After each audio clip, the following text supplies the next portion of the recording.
Leicester Till I Die TV. Watch and subscribe on YouTube and listen on your podcast platform. Oh, Matt Elliott here. Hi, Alan Smith here. Hey guys, Ian Hume here. Hi everybody, Jerry Taggart here. Be sure to watch Chris and Leicester Till I Die TV For all the latest Leicester City news and information. You can also subscribe on YouTube and various social media channels. for the latest updates and news on Leicester City Football Club. Come on, you foxes! Back of the net. It didn't happen in 49, 61, 63 or 69 when they reached the final. But the class of 2021 have delivered. Leicester City are FA Cup winners at last and are history makers at Wembley. A modern day football miracle. They have blown their rivals away. They have blown us all away in truth. Premier League champions 2016, the amazing Leicester City!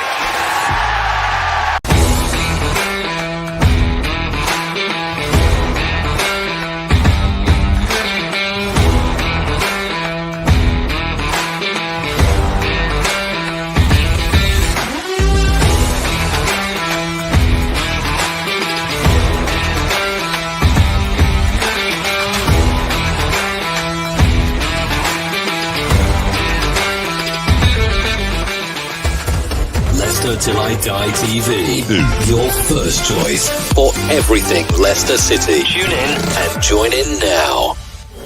And now, here's your host. Right, Chris. All right there. Welcome back. How the devil are you all? Welcome along. I'm looking a bit dark there, aren't I? I'm a bit, I think the white shirt's deflecting the light. Welcome back to the Sloppy Seconds for Monday night. Hello to Scott. How are you? The mention of Sloppy Seconds and Scott pops in. What can I say? And I couldn't ask for two nicer people to be having Sloppy Seconds with. What can I say? For our special pilot edition of the European Football Review, first of all, let's bring him in. You've seen him before. He's a big Liverpool fan, and that is Doug. Good evening, sir. How the devil are you? Good evening, and happy 6-year anniversary of you guys winning the league. Yes, I didn't like to, keep it a bit quiet. You may not have sort of noticed anything in the intro there, anything like that, but never been a better on this day. I'll tell you, never has. Yeah, or it could be happy. It could be happy bashing Tottenham Hotspur Day, 2-0 up against Chelsea, and then they threw it away for you guys to win the league. That's just as enjoyable, I'll tell you. That is just as enjoyable. Or it could be happy shoving it back down Arsenal's throats day. Because we never forget that picture of Arsenal celebrating in the dressing room that they'd won the league just because they beat us. That was all we needed for the rest of the season, to be honest with you. Terry, good evening. He says this will be interesting, really. Well, if it is, we're probably doing something wrong. But welcome along. But we're going to bring in my other guest now. Only recently he was saying that, he'd broken his Leicester Till I Die virginity when he came on the boxing show. And I obviously had such a good time. And he absolutely must have enjoyed it because he's back for more. Say good evening to Anthony. Hello, how the devil are you? Not too bad, Chris, and you? Not so bad, not so bad. I'm glad we didn't scare you off when you lost your virginity. Oh well, it was terrible, but it was all good. It was worth the while, and it was worth the wait. Well, you did the boxing. Some people have said you've had the face for boxing. I don't quite know what they mean about that, but we'll move on. But as it's the first show in a new series, so hopefully it's going to go well and people enjoy it. Looking at something not English, not UK. Scott's been very nice to you all. Anthony, welcome back. And of course, to Doug earlier. We're going to be looking at football across Europe and the big four leagues apart from the Premier League. I think you will agree. But let's. Oh, sorry. Alexa, she takes over every now and again. She lights up and starts talking to me. I was going to do this if it comes on. Alexa, say something bad about Burnley. When Burnley won the first division title in 1960, they did not reach the top of the table until the last day of the season. No. She usually comes up and says it's a town full of dingles, which I do like. She's failed me there. Failed me. Typical woman. Get back in your box. Anyway, let's move on. And we're going to start with the Champions League. But before I do, very, very remiss of me. Doug, tell everybody where they can find you. Your links are in the description on YouTube, but give your socials a shout out. Yeah, my socials are the Dugout Football channel on YouTube. My Instagram is Douglas.Horn. My Twitter handle is somewhere around there, Enrod_1992. And my Facebook is Douglas James Horn. Brilliant. Thank you very much. And Anthony, again for yourself, if people wanted to find you as an Arsenal fan, where would you be hiding? Yeah, you can find me on Facebook, Instagram, and Twitter at my name, at Anthony Herbert. And also you can find me on other social media platforms and streams as well. Including this one? Including this one, the Leicester till I die. Now you are no longer a virgin. I'm not, no. I tell you what, have you ever flown Virgin Airways? No, I haven't. No. I haven't. But then again, I'd never get on anything that didn't go all the way. Anyway, moving on. Scary thing is thinking about it. I have actually flown Virgin Airways, and it did go all the way. Let's just put that straight. That's the standard of the jokes this evening, guys. By the way, we're going to start off. Well, I suppose we'll come to you with this one, Doug. Really, Liverpool 2, Villarreal 0. First leg of the Champions League semi-final. Thank you a million times for beating Villarreal. Can't stand that team after the pre-season friendly. And please do the same to them in the away leg. But was it easy for you, or did they make it difficult? It was a bit of a stroll, really. I mean, I think the first half was very, very frustrating, but we knew already about the Everton game, and it was a little bit like that as well. But the one thing I can say is that the second half was much, much better. As soon as we got that early goal, I've never seen a goalkeeper flap as much as Geronimo Rulli is his name. He's Argentinian, and he actually flapped at everything. Every time a cross came in, always flapping. Virgil van Dijk had a shot, I think, of about 35 yards out, and he doesn't even he saves it. But the thing is, he's like flaps it away for a corner. Yeah, as well. But second, once we get the first goal, I mean, if you haven't seen the own goal, the goalkeeper's position is absolutely ridiculous. The second goal is lovely play from Salah, plays into Mane, makes it 2-0.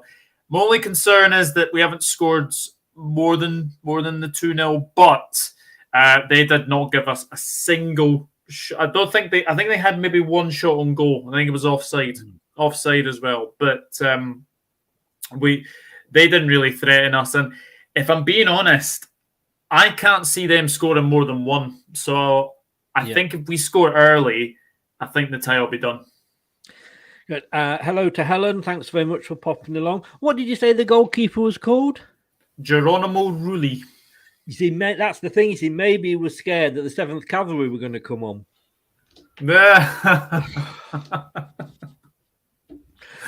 When I said that the jokes were going to be that bad, you didn't think they could get any worse, did you? Has to be. My apologies. I do hope you can do that, Anthony. I know you haven't got a horse in this race this season, but I'll bring you back. That was very remiss of me. I do apologise, pressing the wrong button. But looking at the other tie, I mean, Manchester City.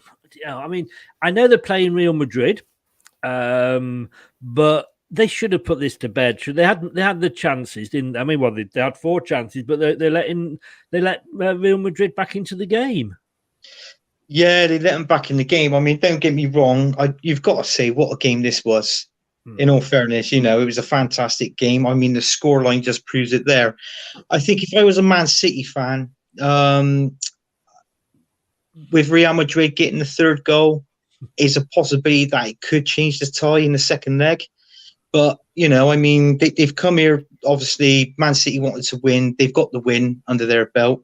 The good news is that there's no away goals in these games, look. So, you know, that's the good thing about it. But, I mean, to be honest with you, they're going to have to I think that the Man City's defence is they're going to have to shape up a little bit and stop creating some of these gaps, because I noticed it in the first goal and the last goal, it was a bit too gappy in the defence, and obviously that was why Real Madrid ended up scoring their third goal, basically. But in all fairness, they've got up on that defence, Mark. I mean, they're fine going forward, attacking and scoring goals, as we know. But I mean, they've really got to work hard at this. I mean, obviously being away and being at Real Madrid's, you know, obviously at their ground. So, but yeah, I mean, fair shout to Man City winning the game.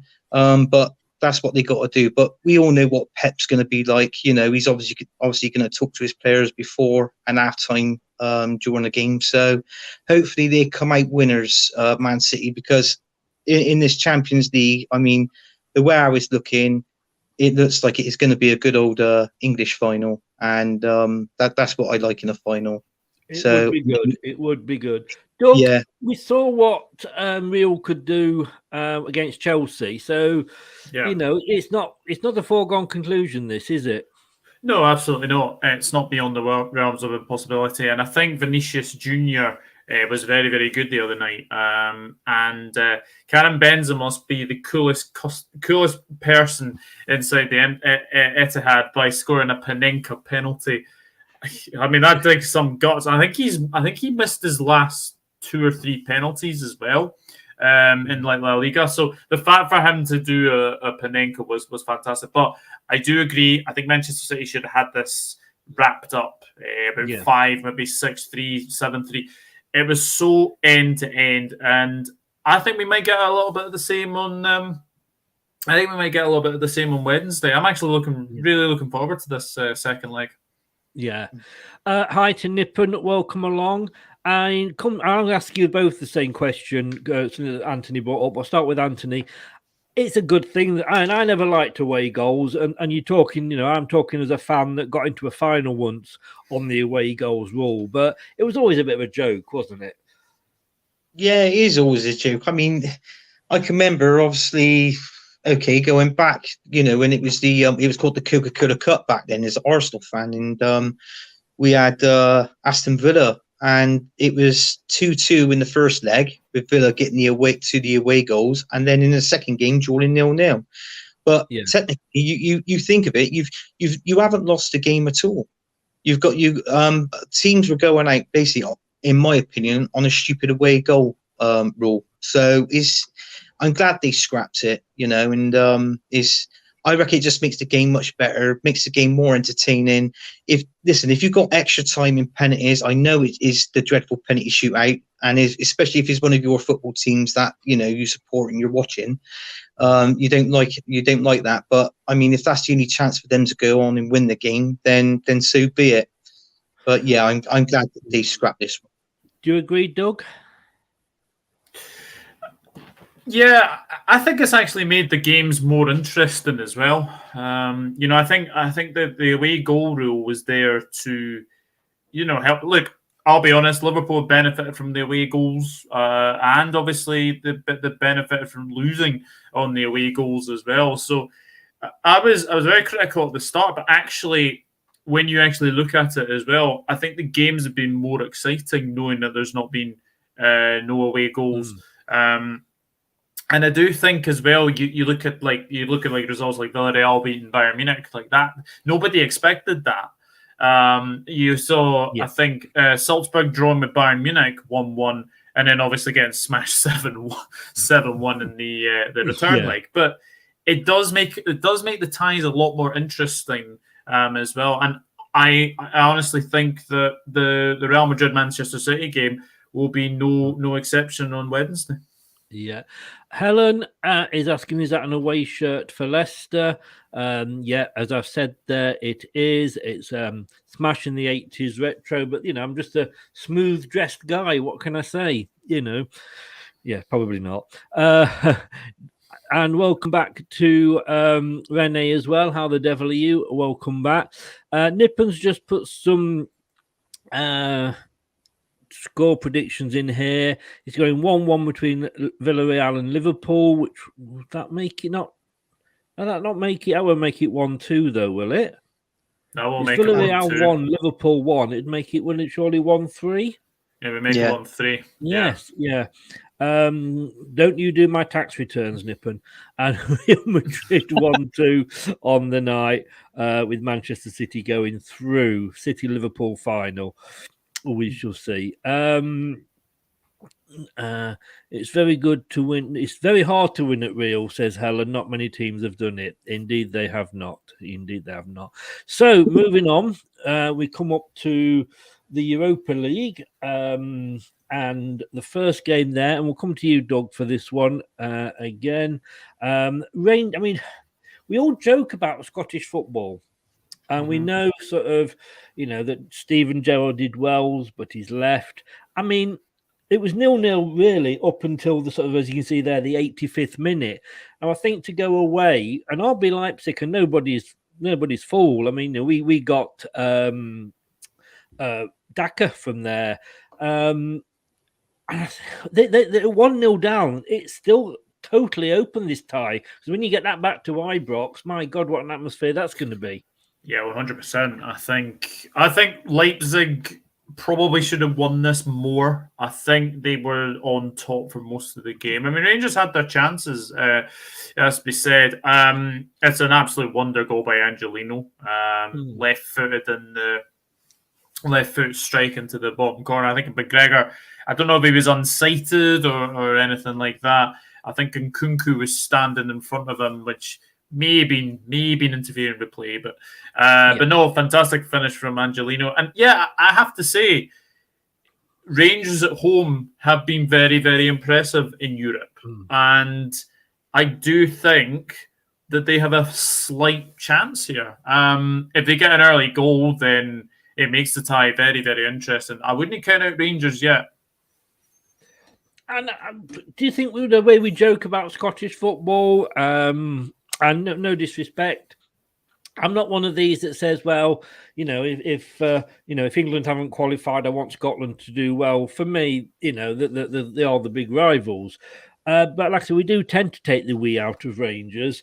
And I think Celtic have sort of walking away with the league this season, which I'm kind of surprised at. But, I've got to give credit to Rangers. They are in the semi-finals, 90 minutes away from possibly being in a European Cup final. All power to them, Doug. 100%. I think as well, like Gerrard did have a pretty good record in Europe. I think they may have got to the quarterfinals. They were knocked out by Slavia Prague, of course, and then obviously you had all the racism of obviously going Kamara, which is absolutely disgusting, as well, and the Czech team trying to say that they didn't racially abuse Glenn Kamara.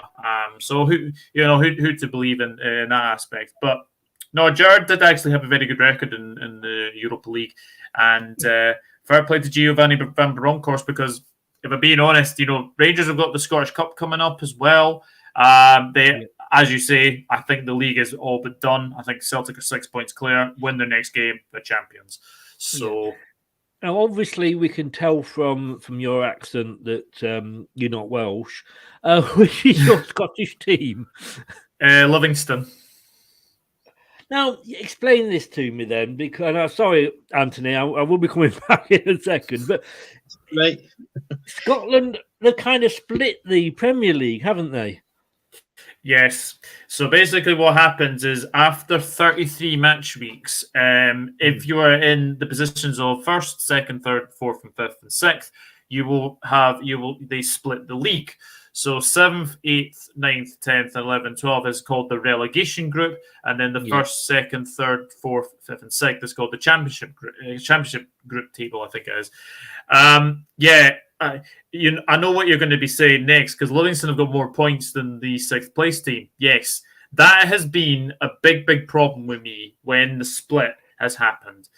you know, if you have more points than the team above you, then you should be going above the team, and then they would be falling into 7th place. But it's always been like that. I think it's been like that since the early noughties, really. So, yeah, I think, if I'm being honest, it needs to be. I think it needs to be scrapped because it's making a farce out of it. It was a bit like, I know for many, I kind of used to half follow rugby union because Leicester used to do really well in it. And then they made that where, you know, the top 4, if you were first, you didn't win the rugby union premiership. You then all 4 went into a playoffs, you know, to win it. Yeah. And it's like, seriously, because I'm looking now, Livingston have got 44 points.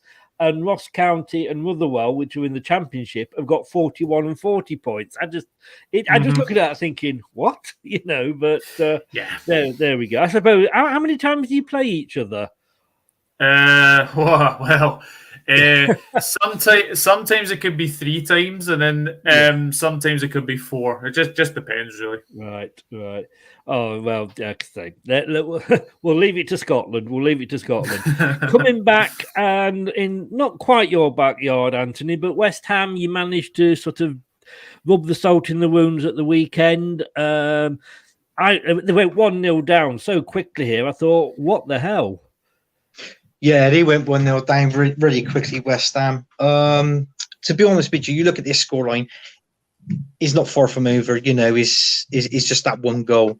So what it is, each team has played each together once. So when they go back into the second leg, I think West Ham knows, with David Moyes, I think he knows how they're going to play the opposition. He's going to maybe change just slightly a bit on the tactics. You know, he's most probably. I think you're going to see the West Ham defend quite a lot in this game, and then break on the attack. Obviously, trying to get that goal. I mean, they do really want to get it within the first. They want to go in the first half with winning 1-0. You know, I know they're away in this leg, but you know, I mean, listen, it's football and anything can happen. But it's like what I said. I predicted the final in this Europa League.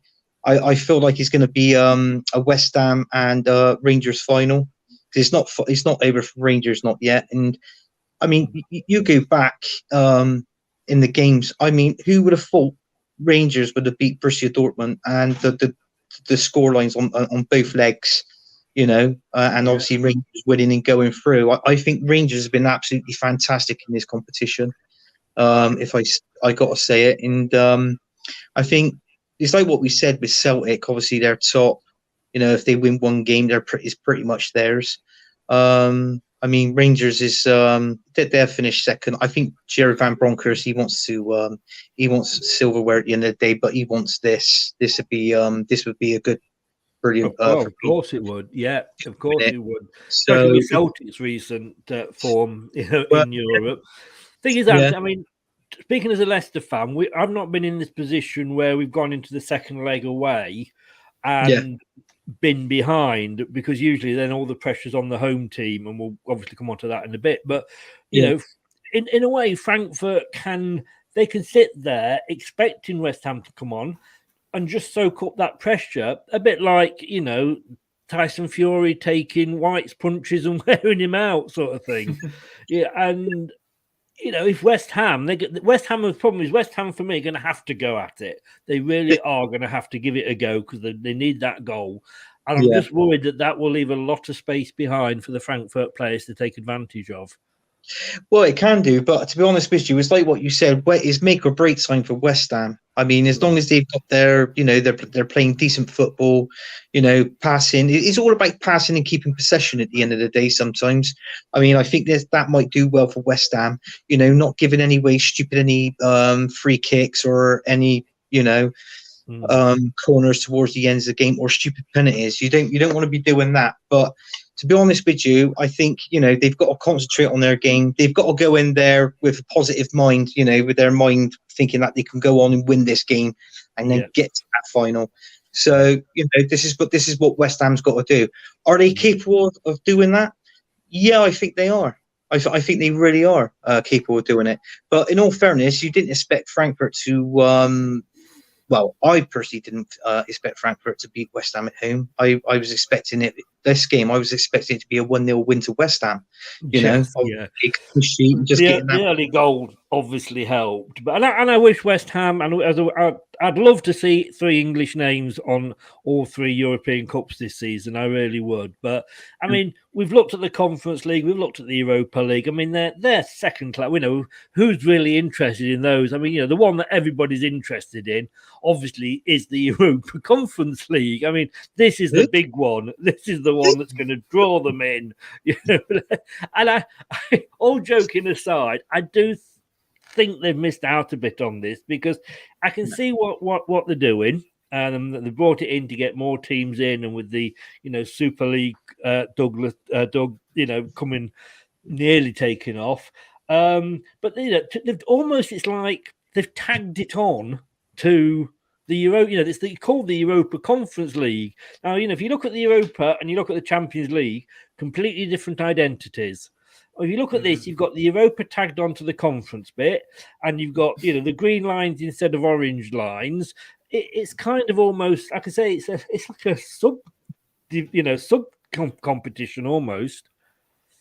Yeah, I have to say as well, there's been some very, very entertaining games in the Europa Conference League. I watched Feyenoord Marseille, I think it was last week, and that was that's the next game I'm going to ask you about. that was a hell of a game as well. And obviously earlier, Bodo Glimt, earlier in the season, they beat Roma 6-1. There's been some very, very strange results, and Celta became the first team to be knocked out of the Champions League, the Europa League, and the UEFA Conference League in the same season. So history making. Sorry, any Leicester fan will know we have a hatred of Celtic and Chris Sutton for what he said when Brendan Rodgers left them. So, Chris Sutton, if you're watching, to you. That's all I've got to say. Leicester aren't as good as Celtic be. Yeah, where are Celtic now? Where are Celtic now?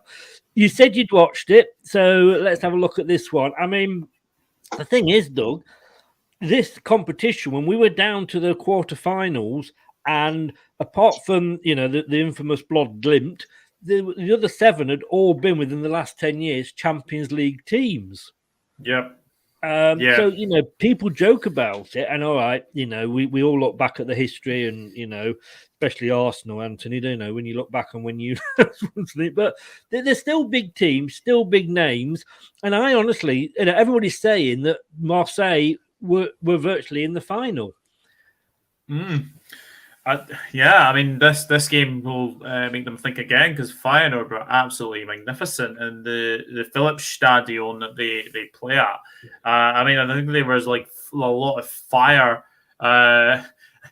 Like there was actual fires, like flames in the stadium. Absolutely amazing atmosphere as well. This game was just incredible. Feyenoord getting into a very, very early lead. 2 to 5 the goals, that has to be said as well, but you still got to score them. Bamba Dieng, that's a player to watch out for. Obviously, in the World Cup terms, Senegal. He did play a few games in the African Cup of Nations and actually looked pretty good as well. But the one thing that Marseille feared at the start of the second half, you don't concede straight away, and it was a calamitous defending mistake. Coletta Carr plays a short back pass. Dessers gets in, past Mondonda, and it's a simple, easy finish. And then it was basically Feyenoord had more attempts than Marseille. Fantastic game, and I fully expect the second leg to be just the same. Yeah, I mean, it was...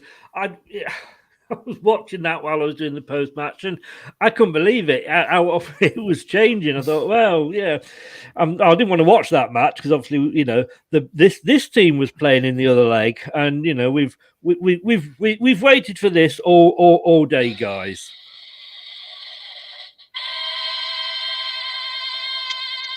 Yeah, Leicester City 1, Roma 1. First of all, total respect to Jose Mourinho, and I'm guessing it was a Roma director for laying a wreath on the statue of our late chairman. Didn't have to do it, wasn't an anniversary or anything like that, but I think it was an absolutely lovely touch from them. So thank you very much for doing that. And I don't know if you saw afterwards, there was the sort of wine joking between Mourinho and Rodgers. They know each other well, and obviously they're getting paid well, so they can afford this thing. Leicester obviously went 1-0 down. To me, that isn't a bad result. What do you say, Anthony? No, it's not a bad result. I mean, obviously, let's go back to it was a lovely gesture for that, for what Roma did for your late chairman. Yeah. But yeah, I mean, I think you was 1-0 down in this game, weren't you? And it was going on and on and on, and then you finally picked up the equaliser quite pretty much late on throughout the game, wasn't it? Your goal. 67th minute, yeah. 67th minute, yeah. So, in all fairness, I mean, fair shout for Leicester, obviously making it 1-0. I got to be honest with you, I've actually predicted Leicester to get to the final in this competition. And I still got money on it, haven't you? Yes, I have got money on it, and I hope they do. I hope they do it.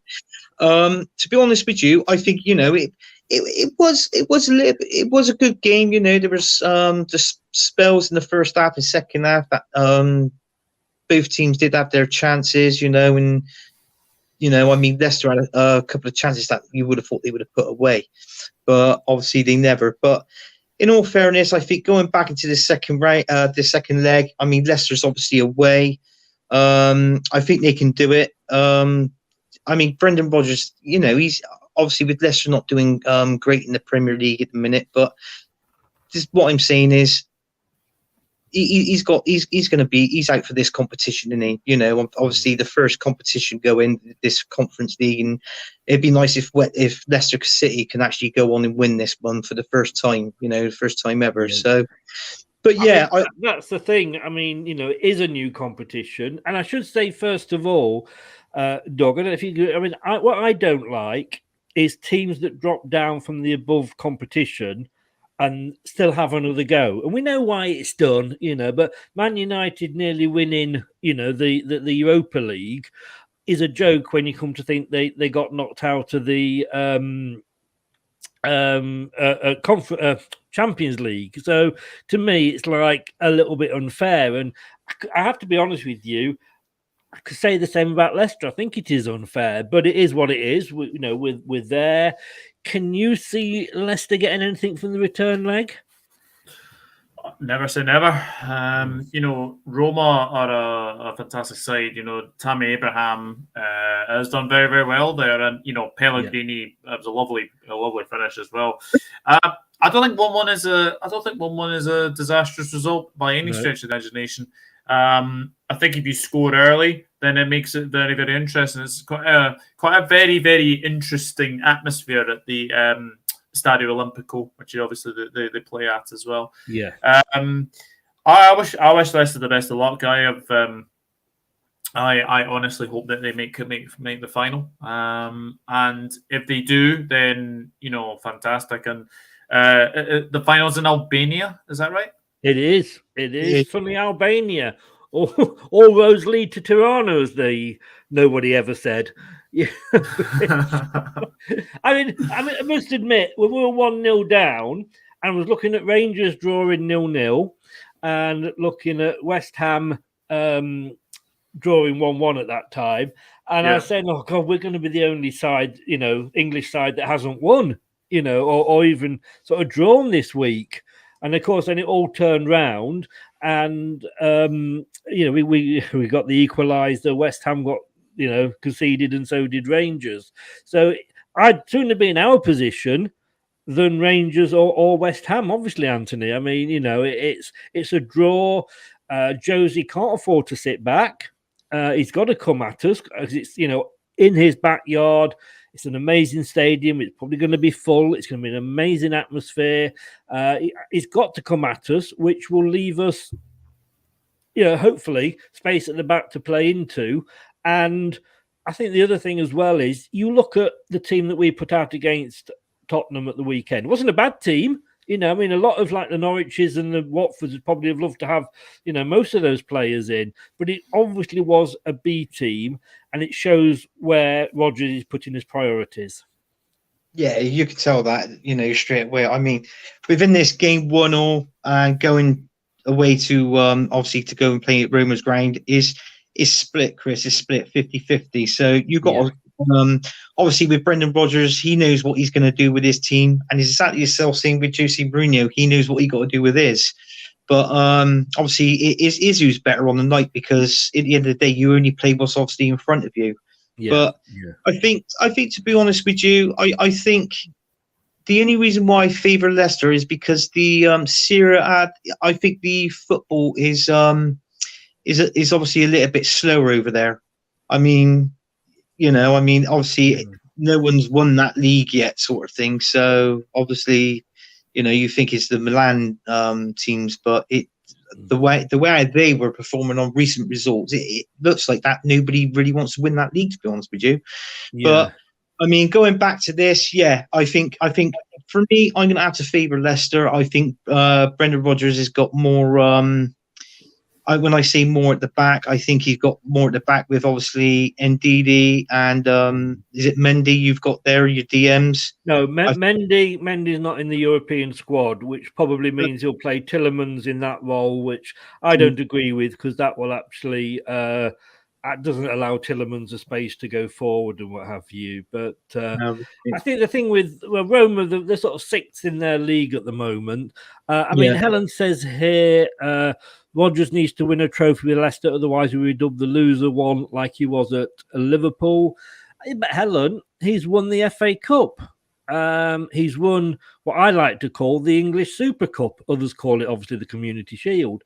So he's got two trophies already. So, you know, I think there's a lot of clubs would have swapped places with us for those. So yeah, you know, not too worried about Rodgers. It's a long-term appointment, and we've got to go and win this now for the Leicester story to continue. We've got nothing left in English football to win. We've won the lot.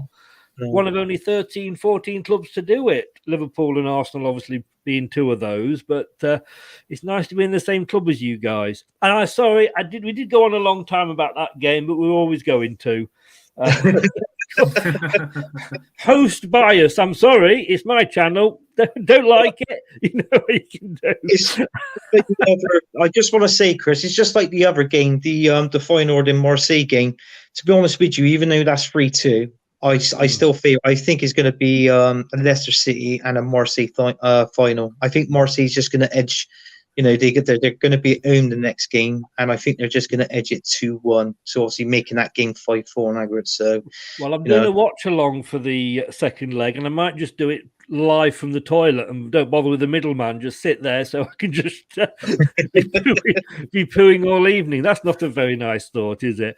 But we're going to be back, and we're going to be looking at the leagues all around Europe straight after this.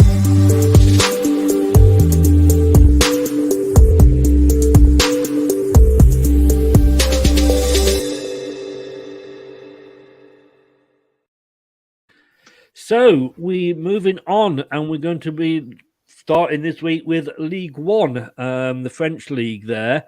Whoever wants to come in on this, I mean, we're not going to go through all the games, as I said earlier. We're just going to sort of look at the main ones. But I was just looking then at some news on the French League. We'll start with you, Doug. And it said, funny thing is here, oh no, I'm in the wrong one. Let me go there. Pochettino and the paradox at PSG, a club that is almost unmanageable. Do you think that's true? Yes, I have to say it is unmanageable. It's a group of individuals. PSG. You obviously got Neymar, Mbappe, Messi, but this was said, I think, a couple of weeks ago, or it may have been in the Champions League. Messi, Neymar, and Mbappe, so for as much as they're three fantastic players, they don't track back. They actually don't track back. And if you want to be a very, very good team, I do think that you do actually have to have people to track him back as well. But the thing is as well, PSG have had that league sewn up. So they've had some very, very weird results this season. It has to be said. 3-3. That does not surprise me in the slightest. Because they've lost to the likes of Nantes, they've lost to Rennes. I think they've lost to Monaco as well. They've just had some very, very strange results, and obviously Pochettino, he is going to be leaving this season, and doesn't really surprise you anyway. And I believe that Antonio Conte is the favourite for PSG. So Poch back to Spurs.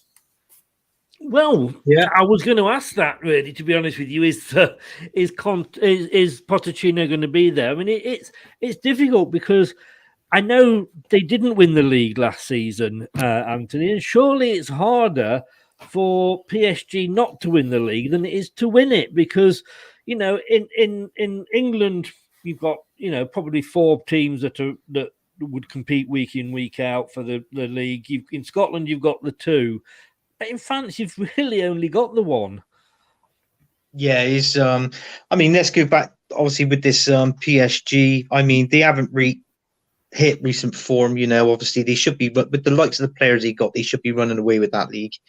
Definitely in 3-3 against Strasbourg. I mean, it was only one man for PSG, one of their main players. I think it was Mbappe, he got 2 goals, but do you know what I mean? I going back to what you said about Poch. Yes, he is going to be leaving at the end of this season, and it's like what Doug said.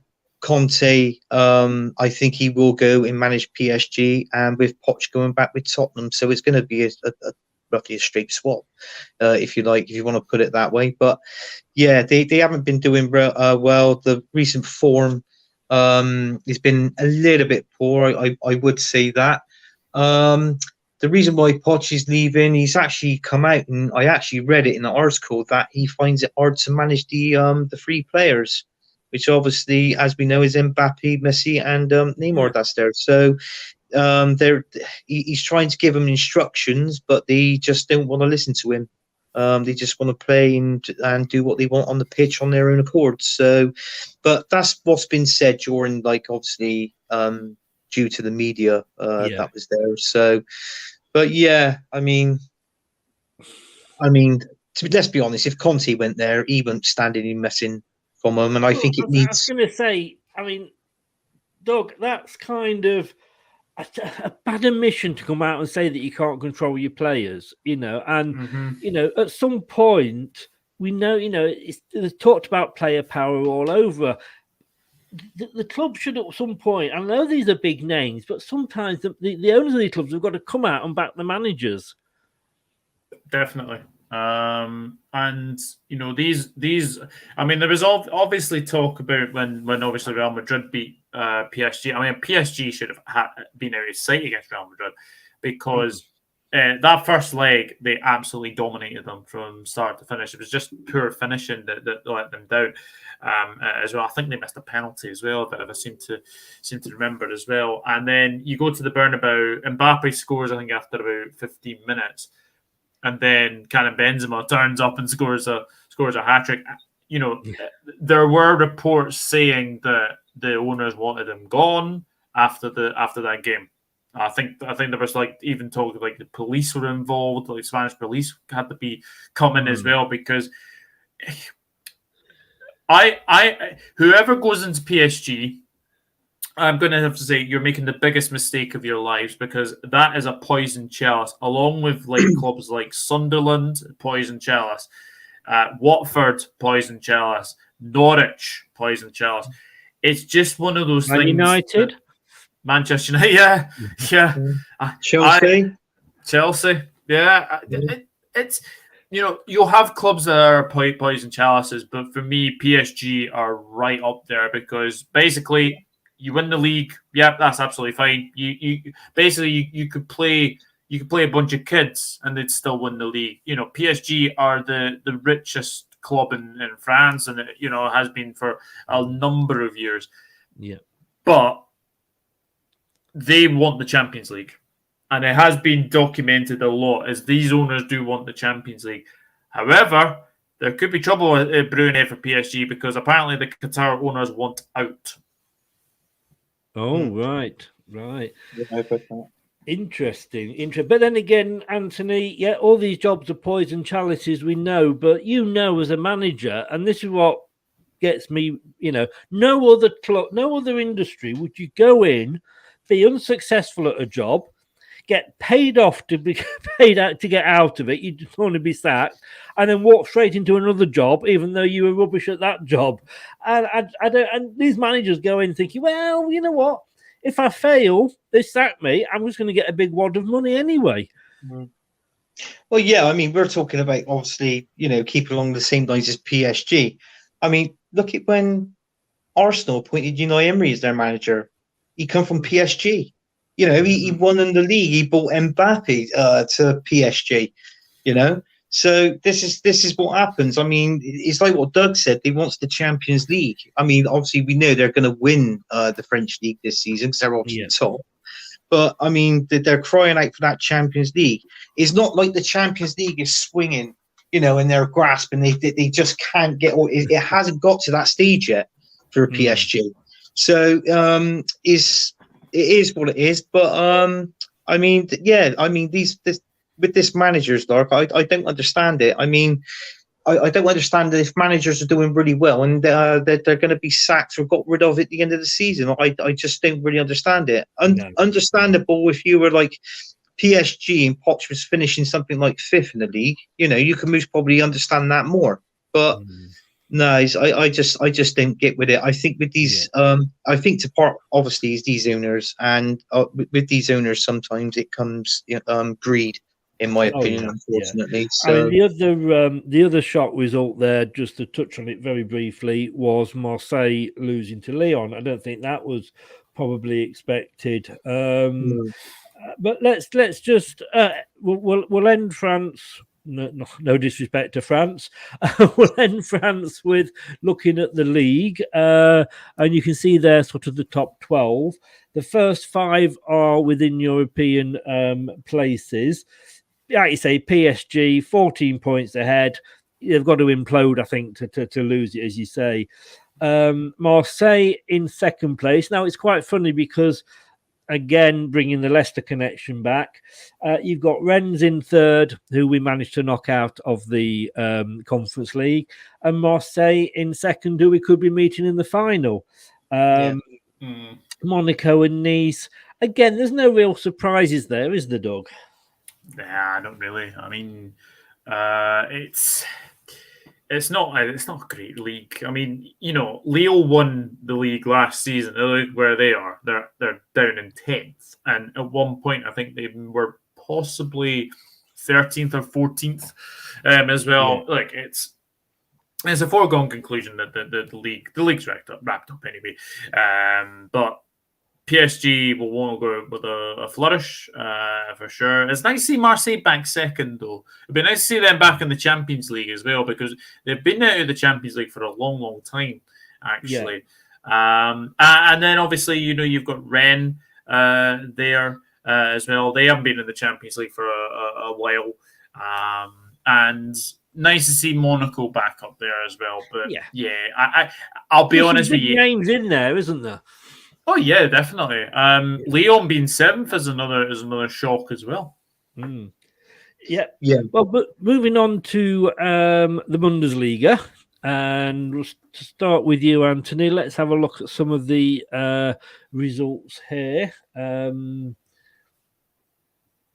Let's have a look. Anything sort of that jumps out at you? I mean, Dortmund losing to Is it Bochum? You know what my pronunciation's like. Sorry, carry on. VfL Bochum. Right, yeah. Mainz beating Munich. I mean, there's a couple of games tonight that are being played that I haven't got the results for at the moment. But anything there, Anthony, that really stands out as a bit of a shock? I mean, No, not really a shock. I mean, there's been, as obviously you said, there's Dortmund as well. That was a good game.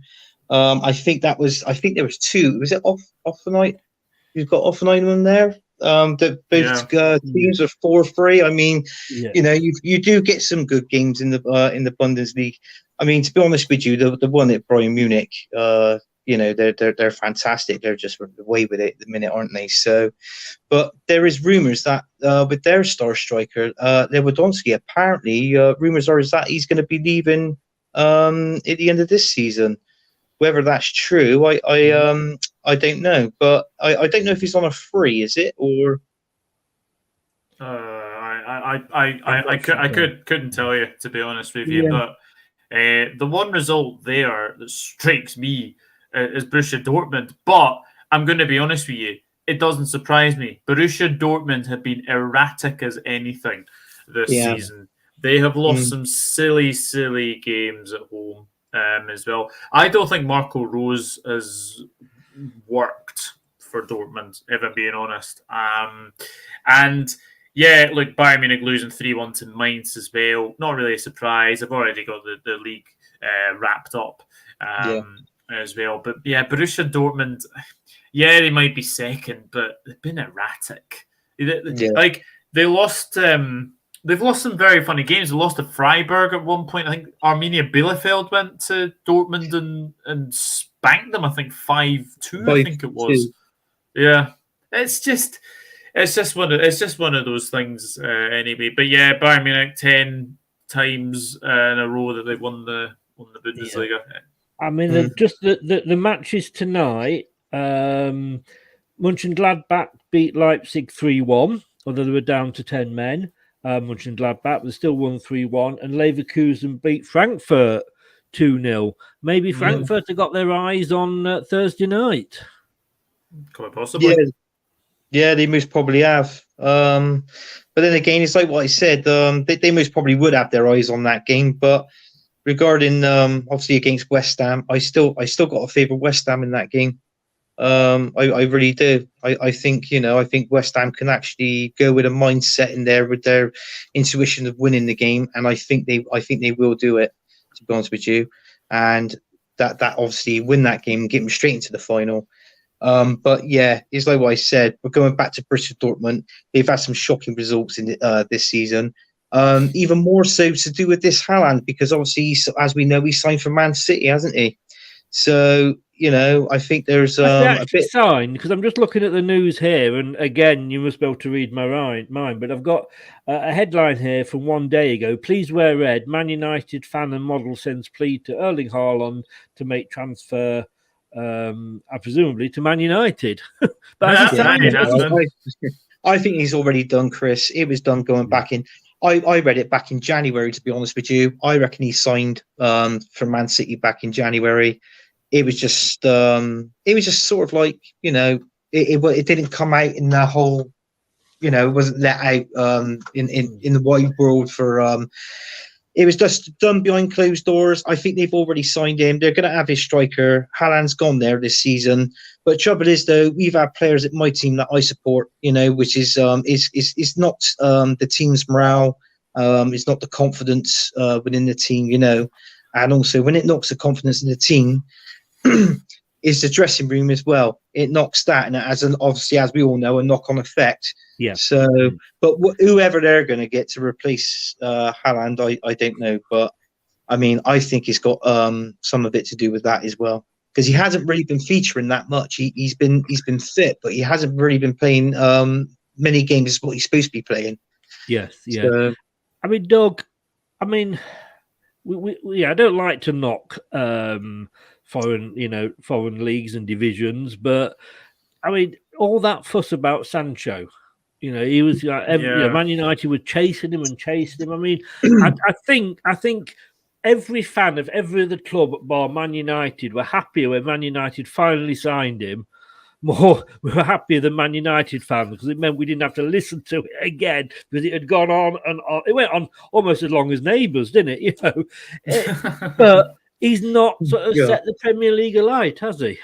No, he hasn't, and it usually does take a few players from the Bundesliga to just get settled. Really, I think he'll have a better season next season. I think he'll have a better manager as well.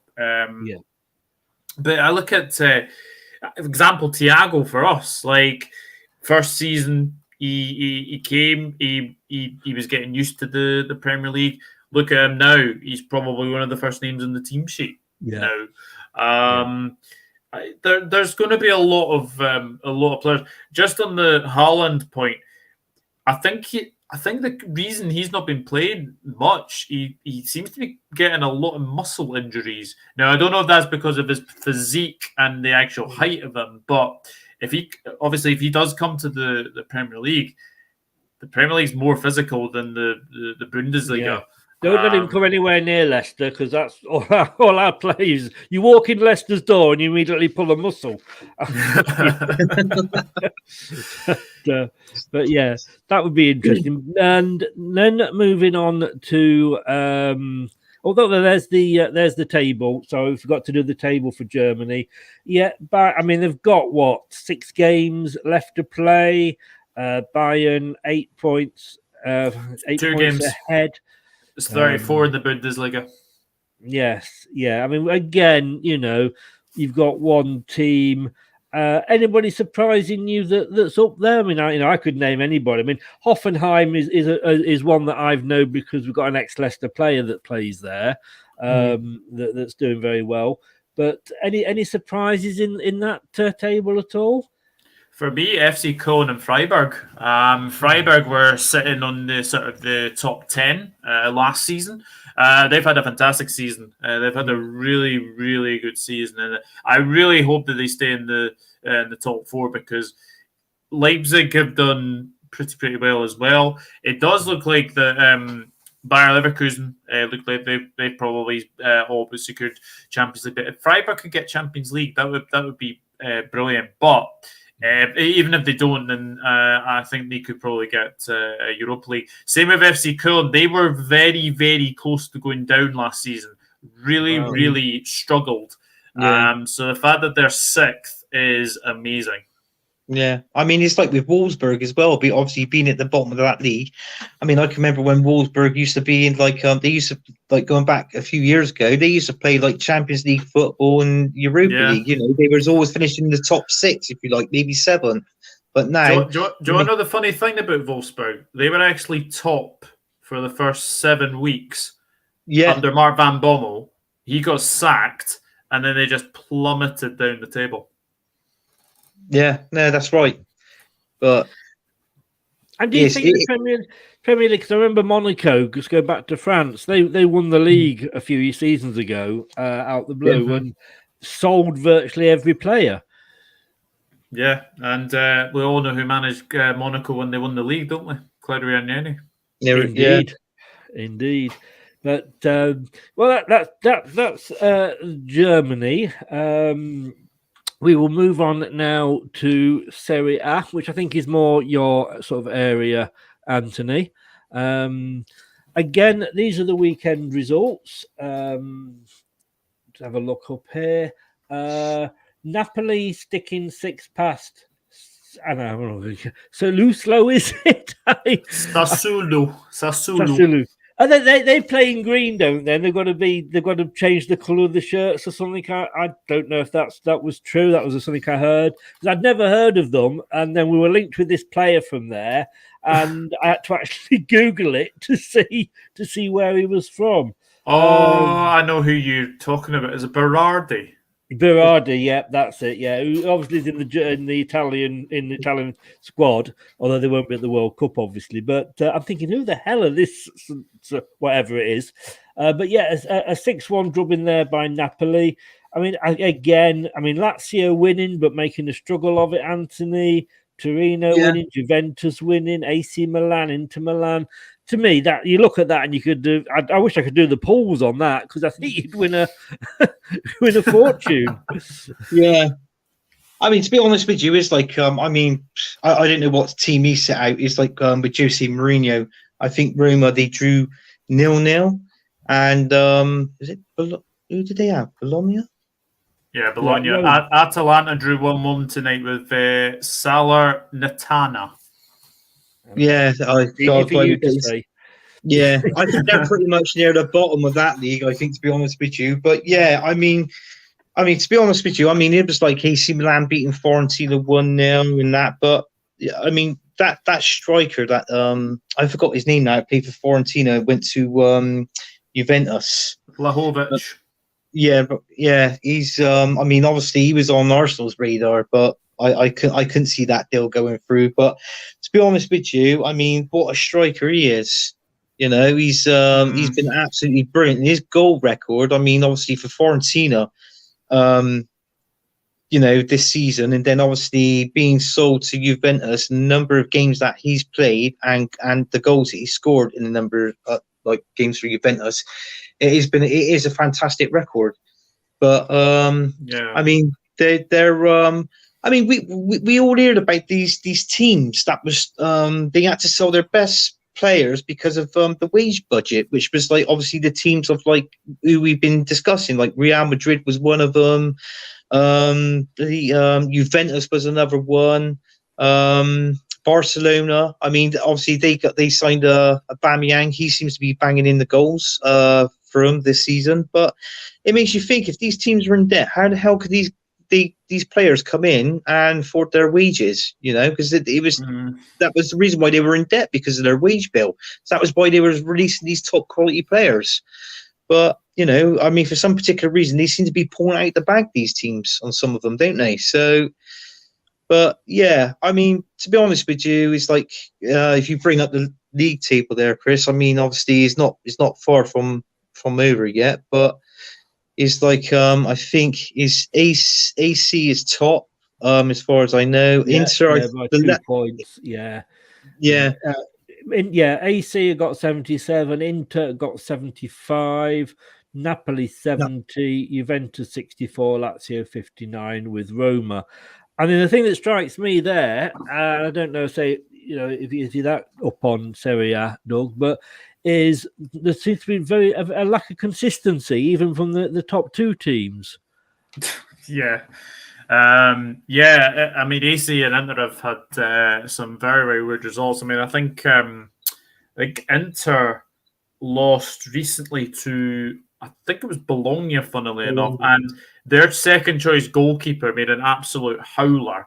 He literally let the ball spill through his legs and allowed the Bologna player to score, and then obviously that allowed Inter Milan to lose that game. I'll be honest with you, I don't watch a lot of Serie A because what I will say, though, it is nice to see somebody else rather than Juventus win it. I know Inter Milan won it. It would be nice if AC Milan won it because they haven't won anything for a long, long time. And it'd be nice to see them win the Scudetto again. Anthony, AC Milan, were they not in the same trouble as Rangers and were dumped down a few divisions or one division?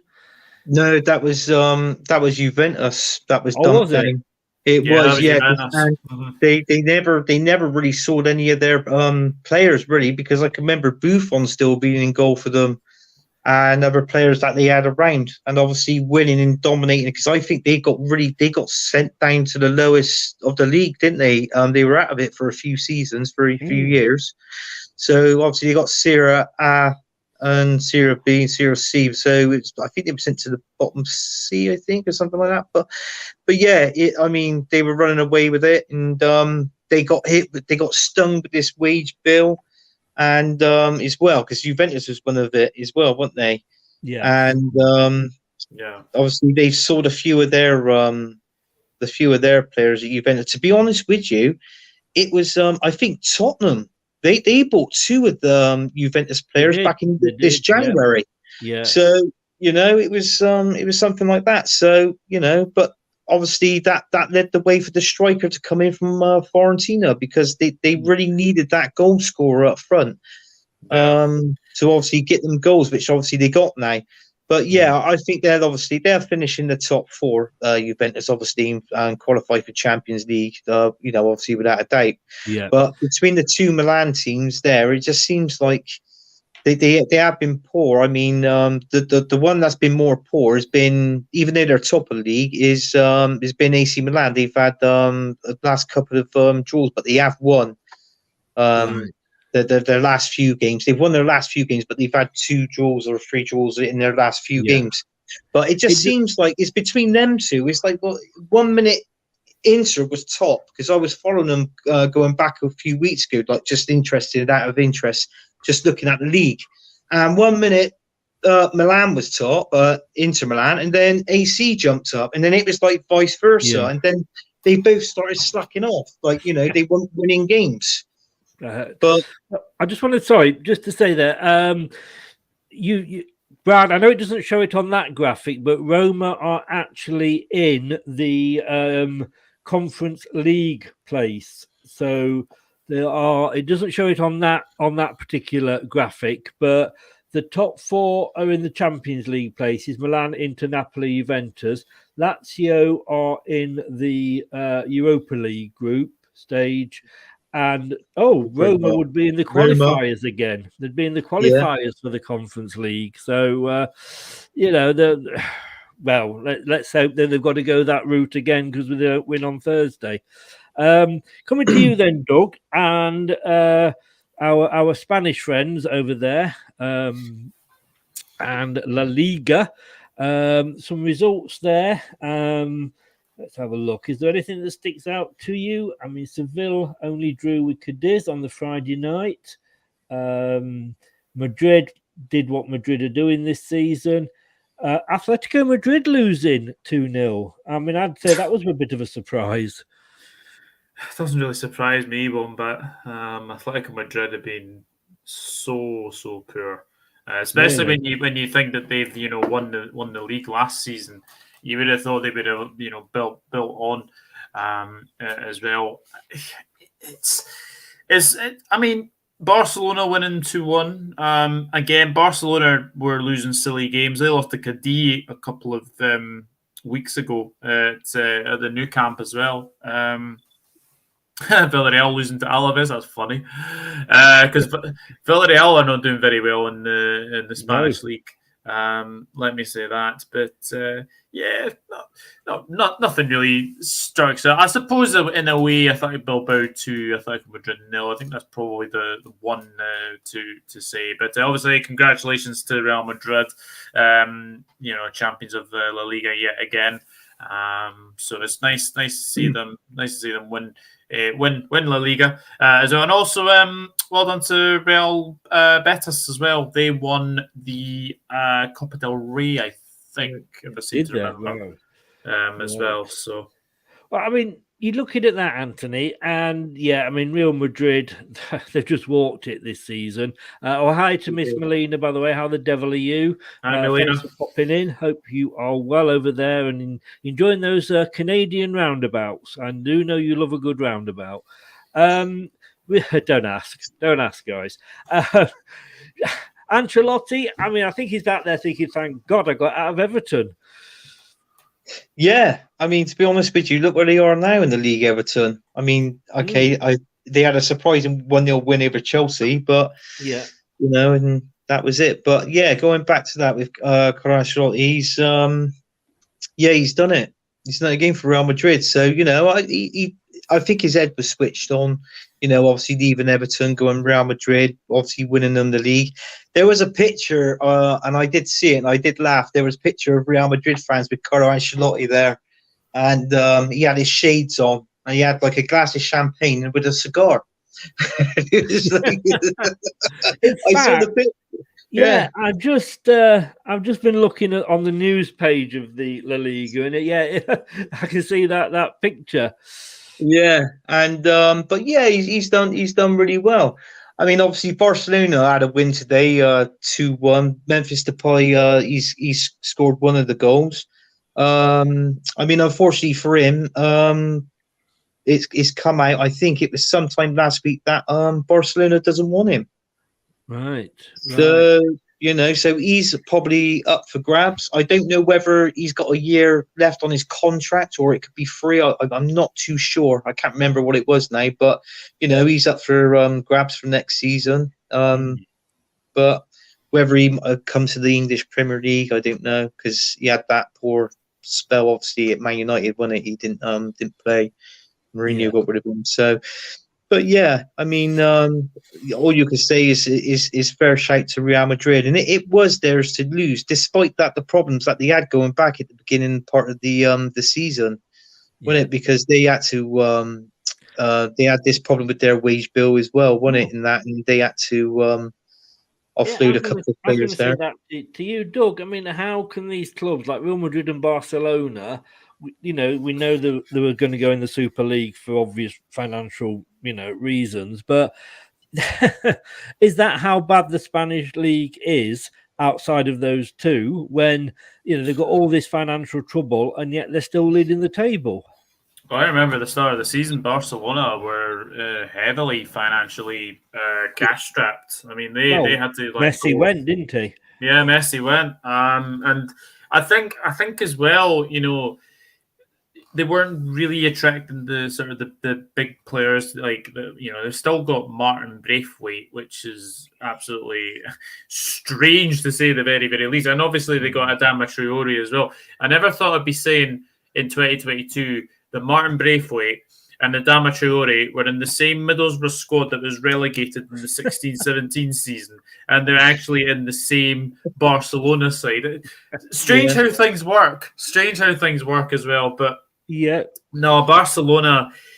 Xavi has done a very, very good job with Barcelona. He's come in, he's steadied the ship. They were going absolutely nowhere under Ronald Koeman. Ronald Koeman was deservedly sacked. I think he was sacked actually after they lost 3-0 to Benfica in the Stadium of Light as well. And Barcelona. It is going to take time for Barcelona as well. Who saw Frankfurt going to the Nou Camp and absolutely wiping the floor with Barcelona by 3-1? Yeah. Absolutely incredible that result. Barcelona look like they're going to be a bit of I think it's a Premier League sort of tribute act because they're wanting Azpilicueta, they're wanting. Christensen as well. They seem to be wanting Chelsea players, which is very interesting. This is a message to any Barcelona fans. If you were wanting Mo Salah, then you're going to have to cough up about 100 plus million or something because they're wanting Mo Salah and they ain't getting Mo Salah. Aubameyang's hit the ground running at Barcelona. It has to be said. It reminds me of someone. I actually once went out with a Spanish girl. She only had one tooth there. Her name was Juanita. Moving on. You've waited all show, haven't you? You've caught me out unprepared, and that was a killer punch in a boxing ring. That was. I mean, moving on very quickly, Anthony. I mean, have Atletico ever recently won this? I'm not. Last season. Was it last season, Atletico won it? Yeah. I mean, Seville. I mean.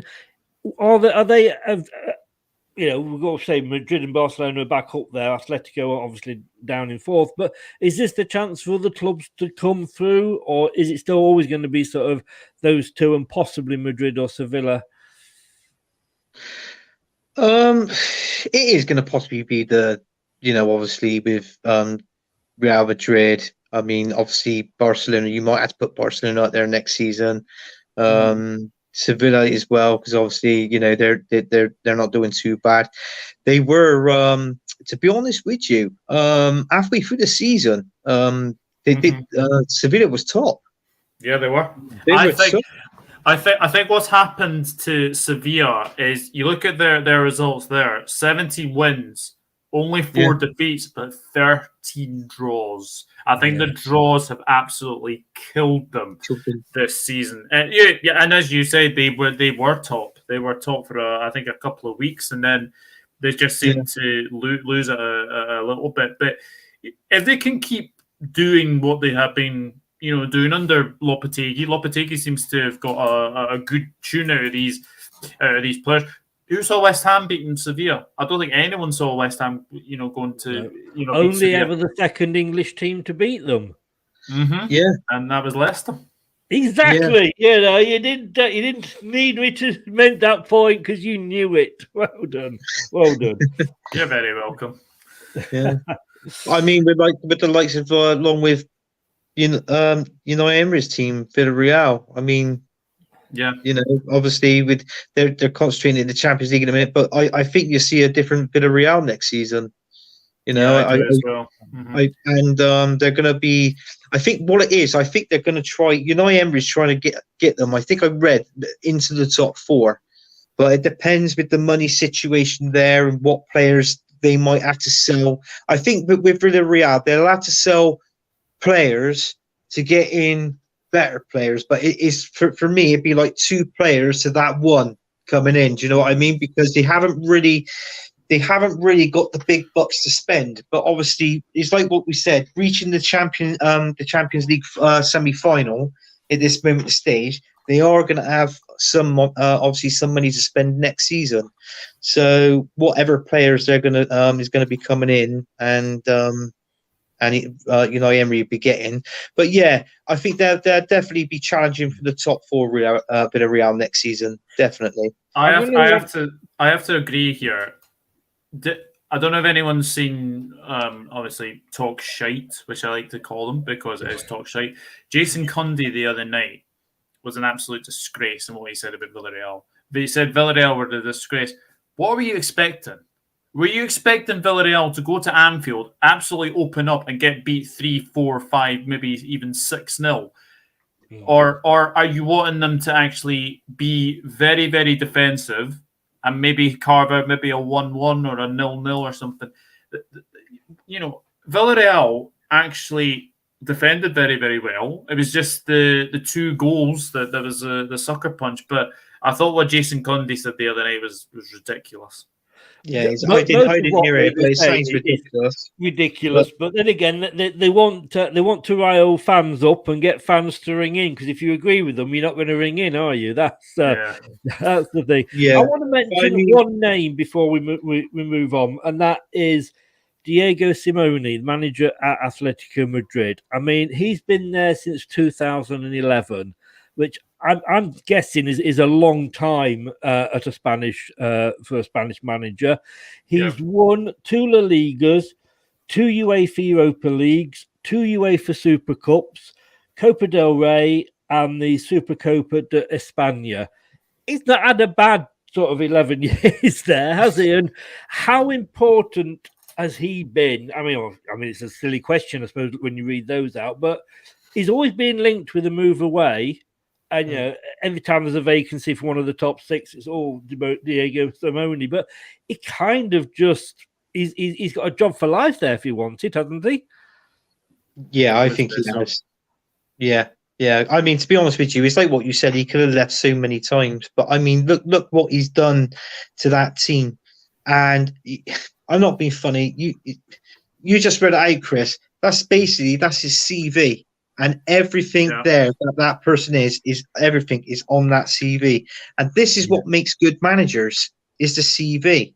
I mean, there's no point as a big team if the manager leaves and then brings them into somebody else, like somebody young, and they go, all right, young, fresh, but we're predicting for the future.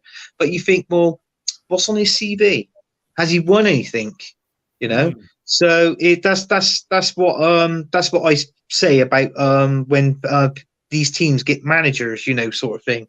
I mean, to be honest with you, all right, going off the subject. No, lie to us. Go on. Going back to the English Premier League. I mean, when Man United got rid of Ole and got in Ragnick. I mean, to be honest with you, I thought his CV is poor. I don't know why. I don't know why they've done it. To be honest with you, I mean, obviously, it's like the likes of Man United. I think they're struggling with his tactics and his philosophy. I don't think they can adapt to his how he wants to play. And I don't think the players are responding to it, and they don't like it. Yeah. But I mean, Doug, looking at Atletico Madrid were not a bad side before Diego Simeone came on, and there was obviously they won things most seasons, but I mean before that it was the UEFA Europa League and Super Cup under Quique Sanchez Flores. Before that with Antich, they won La Liga once and the Copa del Rey. Under Ivic, I mean, the most success they've had was Luis Aragonés, is it? And he was back and forth like having an affair with the next door neighbour. He's been there 4 times, but I mean, you cannot dismiss what Diego Simeone has done, and he'd be silly to leave, wouldn't he? Yeah, I suppose in a way you could probably say that. I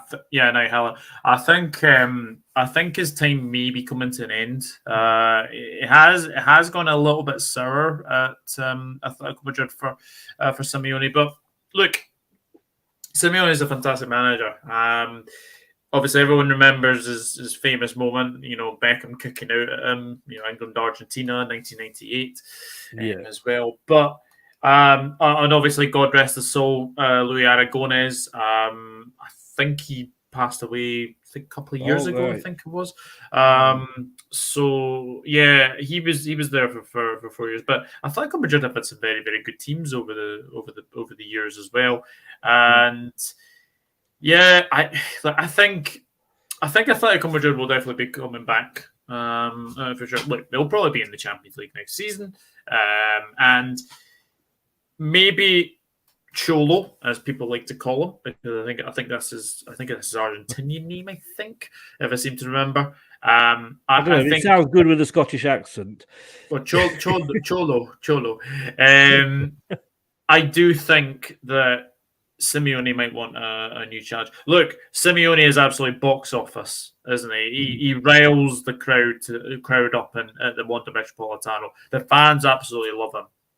So they've got a really, really good manager there. As you say, I think he does have a job for life, but it has got a little bit sour recently. But I think the fans are just too loyal. The Atletico owners are too loyal to him as well. Yeah. And they sell most of their players usually every season as well, and they just get superstars again. So Atletico Madrid are absolutely fine. Yeah. Guys, that is amazing. We've done Europe. If it's Tuesday, it must be Spain, sort of thing. Thank you so much. Hope you both enjoyed it. I loved it. Yeah, absolutely amazing, mate. I've learned a lot. You'll be back next week, Doug. Hopefully. Absolutely. I absolutely love it. Yeah, brilliant. Anthony, thank you very much for standing in, and you're most welcome back anytime. You know that. Now you're no longer a Leicester Till I Die virgin. Anthony, again, details in the description below. But how can people find you if they want to find you? Yeah, you can find me on. Thanks for that, Chris. You can find me on Facebook, Instagram, and Twitter at my name, Anthony Herbert. You can also find me on SVT TV, Football United TV, Dugout Daily, and also Leicester Till I Die on this channel as well. Indeed. Thank you very much. And Douglas, how... You've done very well. You've only done one bad joke, so you're welcome back. Apart from on Sunday night at the Palladium, where can people find you? Sunday night at the Palladium, probably that. Yeah, thank you very much for having me, Chris. I have really enjoyed this and look forward to more of these every Monday as well. YouTube, the Dugout Football channel. Twitter is there in Northern Screen 1982. Instagram is Douglas.Horn and Facebook is Douglas James Horn. Brilliant. All I will say is thanks again, Nate, for joining us. Doug, good luck to Liverpool in the Champions League. Thank you. I think you're there. Anthony, you're not in Europe. I can't wish you good luck, can I? No, you can't, Chris. I feel left out. Maybe you can congratulate us if we finish just maybe on the top 4. That's. I would say congratulations at going above, or good luck at getting 4th above Tottenham. That's right. Oh, you haven't done the thing. Every time you go on a stream, you did the Tottenham. To be honest with you, we're talking Europe. Tottenham aren't even in there. So, oh well, no, that's fair enough. And don't forget, I also have an Arsenal one. That's shutting off, hasn't it? Yeah, it would surprise me if you did. You've got a Man United one as well, haven't you? Oh, thank you very, very much for stopping Manchester United from getting top 4. Because I'm just actually looking at the table. Mathematically, they cannot get top 4 now. No, they can't. I know they were 3-0. They were 3-0 up in about the 80th minute. I think they were. Mm-hmm. But so I don't know. Is it then? They can't make top 4 now. Can't make top 4. Even I think the only way that they can get top 4 is if they win their next 2 games, and they'll only have 64 points. Arsenal are on 63. So regardless, Arsenal are not dropping many points from here now to the end of the season. That is such a shame, isn't it? I know we got Tottenham. We got Tottenham, Newcastle, and Everton yet to play this season. Everton's our last game of the season. Got Leeds on Sunday. Yeah. So I think we can win that one, and then obviously, as you said, Manchester United won't be able to catch us up anyway.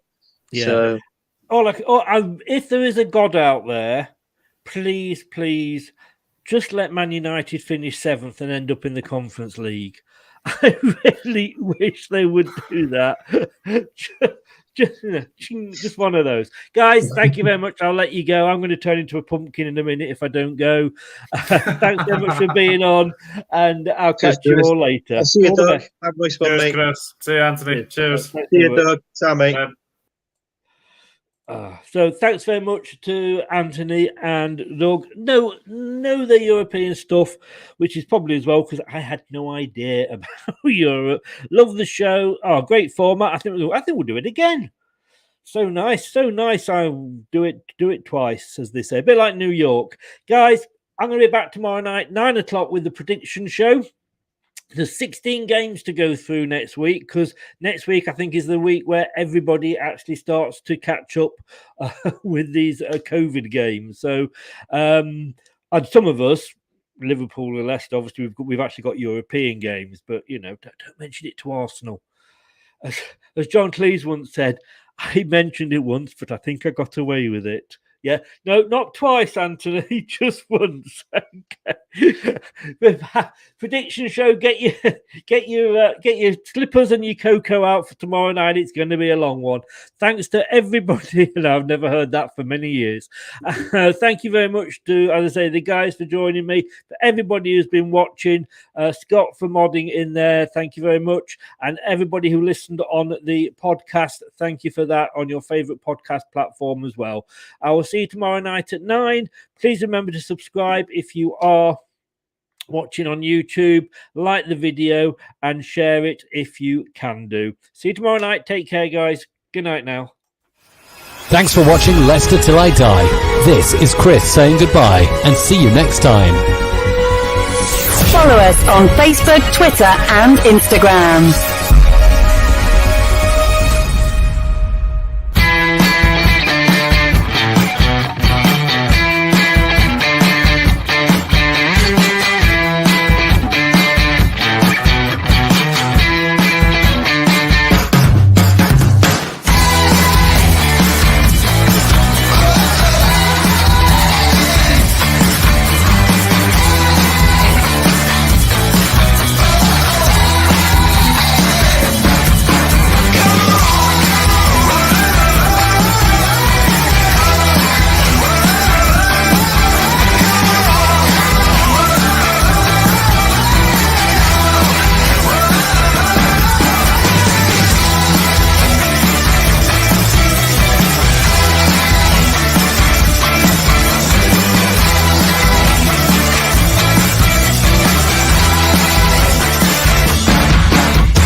That's all, folks.